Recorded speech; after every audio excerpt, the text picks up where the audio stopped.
گلوله‌هایی که 16 آذر پیکر دانشگاه را خراشیدند.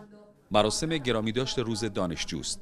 شمار زیادی از دانشجویان ایرانی شاغل به تحصیل در دانشگاه‌های ترکیه اینجا گرد هم آمدند. شبی به یاد ماندنی که با تجلیل از دانشجویان برتر آغاز می شود. ایلگار اورجالیپور هستم، دانشجوی دکترای رشته نانوتکنولوژی و نانوپزشکی. امسال در سال 2014 6 تا مقاله ISI داشتم و 2 تا مقاله داخلی. به نام خدا اسماعیل قنبری شندی هستم، دانشجوی رشته مهندسی صنایع غذایی دانشگاه حاجت‌تپه.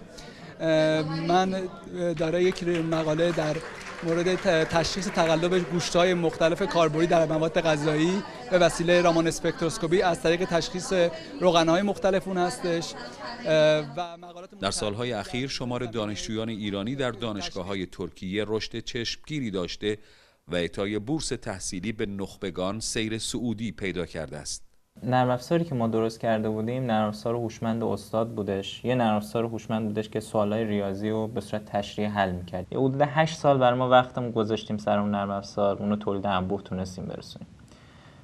استعداد، دانش و پشتکار دانشجویان ایرانی خیلی از استادان را به تحسین واداشته است. öğrencilerde elbette ki bir فرقی نمیکنه دانشجوی ایرانی یا خارجی. ما دنبال علاقه و استعداد و دنبال روحیه دانشجویی هستیم.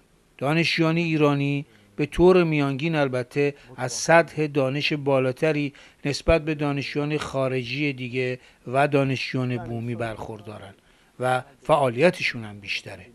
به همین دلیل ما دانشجویان ایرانی رو نسبت به دانشجوهای کشورهای دیگه ترجیح میدیم. İran'da çok iyi üniversite. هر کدوم شما در هر کلاسی در هر دانشگاهی که حضور داشته مراسم 16 آذر همچنان ادامه دارد و سفیر کشورمان از جایگاه ویژه دانشجویان به عنوان سفیران فرهنگ و ارزش‌های اسلامی سرزمین کهن ایران در کشور میزبان سخن میگوید.